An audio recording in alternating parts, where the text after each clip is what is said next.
Hello everybody, welcome back to a new video. Today we got a lot going on. We're doing hay and we have a 28 delivery coming for our side dress.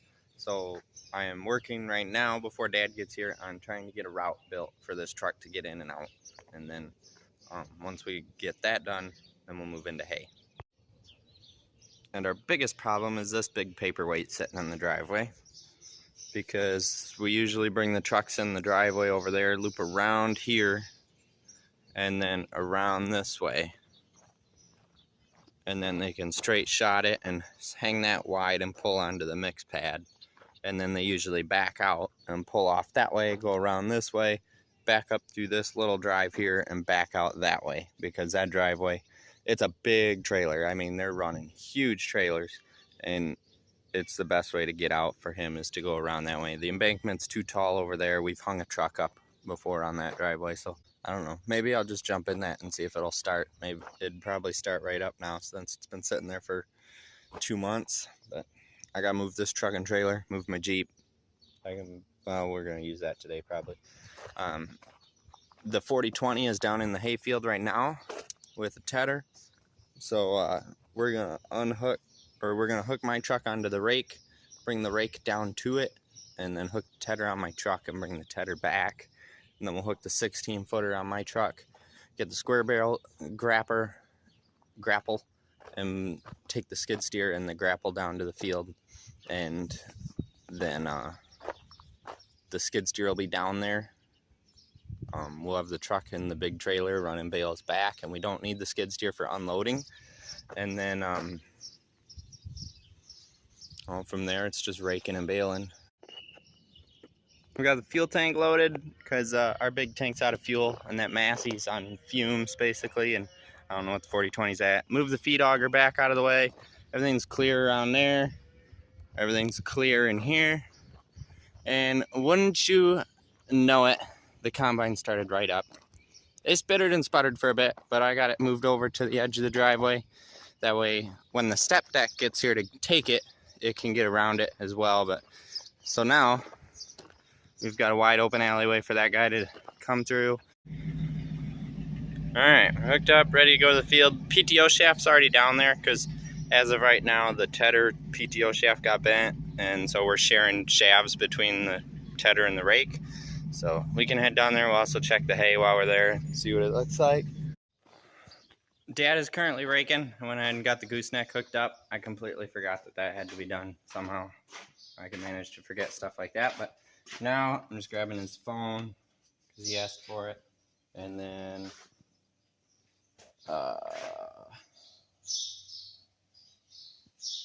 we will head down and start baling. So got my headset today. I haven't been wearing it for a while now, but since we have somebody calling about a load of 28 that's going to show up today sometime, figured I better have it because it's hard to hear the phone ring in this tractor for some reason. It's not that loud, and sometimes my phone just flat out doesn't ring, so I don't understand that. That's one of them things. But well, they didn't call ahead, but they showed up right when I was about to pull out.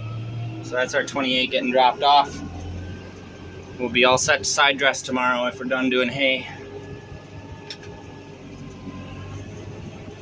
Off to the field. So here we are, baling.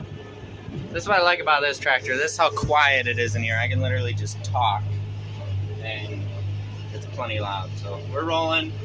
Got my second bundle of Cecil twine back there. I'll have plenty of Cecil and plenty of plastic. I got a bundle of plastic and a half a bundle of Cecil in here. Just putzing along. A lot of this field's pretty light, so Dad braked 2 windrows together. So we're running about an 18-foot swath. So it's just feeding him pretty good. This baler likes that coon rake a lot better than the wheel rake we used to bale behind. So we're rolling. I think we've made 3 bundles already. Shouldn't call them bundles. I don't know, 3, what should we call them? Something better. 3 packages. No, this still makes it sound like they're bundled together. Anyway, Dad's raking. He's just started the rows over on that side, so I'm knocking out the headlands. We're running about 3.3 mile an hour. Not the fastest. I do got a downshift. This little 273 will eat more than it has bigger eyes than its stomach in some spots in this field, and we got to downshift a little bit, but not too bad. Someday we'll have a nice inline, but we don't bale enough for that at the moment. Well, we've had a big development that you guys are going to want to know about. We are no longer pulling an accumulator. We're baling on the ground because this baler cannot kick out a bale. Well, it kicks out bales, but then it misses knots and causes a mess in the accumulator, and it just missed one back there. It misses just often enough to make it not worth having the accumulator on. About every 20, 25 bales maybe, if that. So, I don't know what it is. I have the technical manual pulled up in my phone. I'm following every troubleshooting step there is based on what the twine looks like. I have a knot on the needle side of the twine, but no knot on the other side. So something's happening there. I've loosened bale tension. I'm about as loose as I feel comfortable going without having squishy bales. It could be that spring on the knotter. I don't know. Piece of junk is what it is. I've had enough. Dad's getting along, just picking them up with the grapple. And would you believe me if I said one problem fixed itself and now I keep running into another issue? Second shear pin I've sheared today, but the baler hasn't missed a knot in about 600 bales. It's playing that one to me without me doing a single thing. Yeah, so we got those rows over there and 2 rows there. But I have to go up to the farm because somehow I managed to have a shear bolt but no nut in the toolbox. So off to the farm I go. I will be so happy when this field is over. Well, before my phone dies, just finished the field. We just gotta go around, bebop all around all these broken bales and pick them up. Should be somewhere in the neighborhood of 900 bales. 900, 920, something like that total. So not bad. Last year I think this did 780, 760, something like that. So got a little better. That's good. We get paid by the bale, so that's what matters. Bale count. Dad just left a while back with the second load. I stayed behind with the skid loader and tidied up all the singles that were out here. And so they're in nice stacks. There's 60 bales here. And I think there's like 250 left out here total. So I'm going to leave that. Dad and my sister can keep continuing on picking up bales. I'm going to go down the road a mile and start raking again. We'll get that raked up tonight. And then I'll get that rake and tractor back to the farm. And I think we're going to take the 44 off the round baler and put the Massey on it maybe. That 44 has some underlying engine issues and it runs hot as it is. And today being, it's probably 110 right now, real feel. That tractor ain't gonna last long before it's overheated. So we might as well just put a tractor on it that we know works and we can get done. Hello everybody, it's another day. We are back in the square baling tractor. You did see right. So, speaking of which, I got bale stuck in the accumulator. Be right back. Oh, like I said, we're square baling again. We do have a mark. Basically, these bales are already sold, so they are going to go home and get in the barn. We do got to take a feed sample on these to make sure it is what we want. They want low energy hay, so being this is a later cutting than what it should have been altogether, it will probably test low energy. So probably only going to get about 150 bales off of this. It's going to match up with our 220 bales we baled a couple weeks ago, and hopefully all of that will be for this person. So there's another 2 acres behind me that is Probably most likely going to be wet because of the fact that I mowed it and there was standing water underneath. And that is all going to go to feed at home. So Dad is over at those fields that are a mile up the road from the ones we did yesterday, baling with the round baler, and then he's coming here. All there is turns in this field, and the accumulator doesn't like them. I made some adjustments yesterday to the swiper arm on the baler, loosened up the tension a little bit, got that old roll of twine ran through. I think all that as a combination was my issues. So now, I mean, I'm at like 900 bales now without missing. The only time it misses is when it switches rolls of sisal twine. Because of the knot being too big, it won't go through the needle. So you're basically better off just letting the twine run out and then rerouting it, whatever. So shouldn't have that issue today. We're not going to bale enough to switch twine rolls. But we're going to get this knocked out. It's getting really dark over that way. It's not supposed to rain till 5, but it may. So, yep.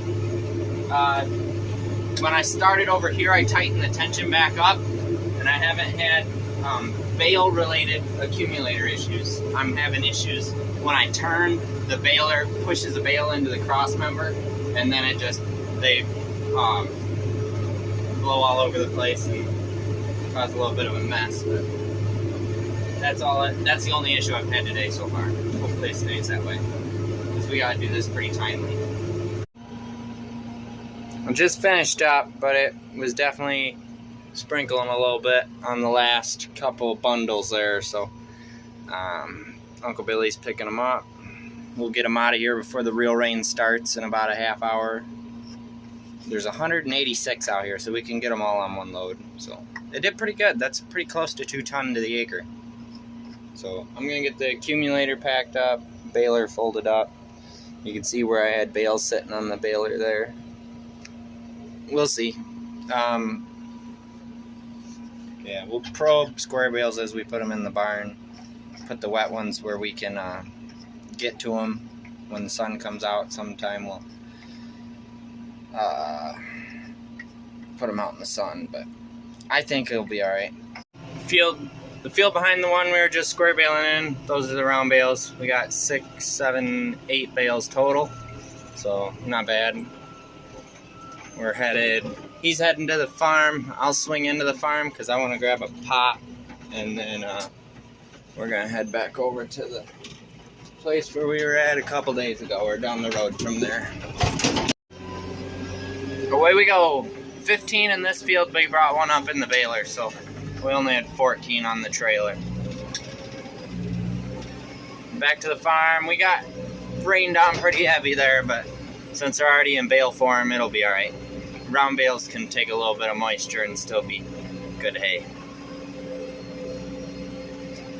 There we go. I don't know how far it is away from the farm. Probably 3 miles, less than that, 2 miles. Be home in a jiffy. There's the 180 bales, almost 190 here. The rest of them that we baled for the season are down at the end. This was uninspected to bale these, so we kind of stashed them here in the corner. And some of the round bales got put inside here. The rest of them are getting put on the overhang that just got downpoured on while we were out in the field, because they're going to just get fed to the cows. So there we are there. We've got quite a few in here. Still got a bit of barn space left though, but we just ran out of first cutting hay, so that's it. On to second, which that field out there is only about a week away from needing to be cut again. Everything else is slower growing. Alfalfa has a pretty fast recovery time, but the grass takes a while longer to grow. But yeah, barn's about half full, I'd say. We'll get her filled up though. Need about 100 round bales. I think we're sitting at like 60 right now. And then after that, we'll do some squaring and a little bit more round baling probably. Hope you guys enjoyed this video. Hope you guys enjoyed me being on the brink of a mental breakdown square baling. But Next video will either be tearing apart that grain cart further, getting that auger out, and getting somebody down to Ohio to get that reflighted, or we'll be side dressing corn. Either one is very possible. Obviously, one depends on how much rain we get, and well, I guess they both technically depend on how much rain we get, because if we get a lot of rain, we won't be side dressing and we will be working on the grain cart. But anyway, thank you guys for watching. Please like, comment, and subscribe, and I'll see you next time.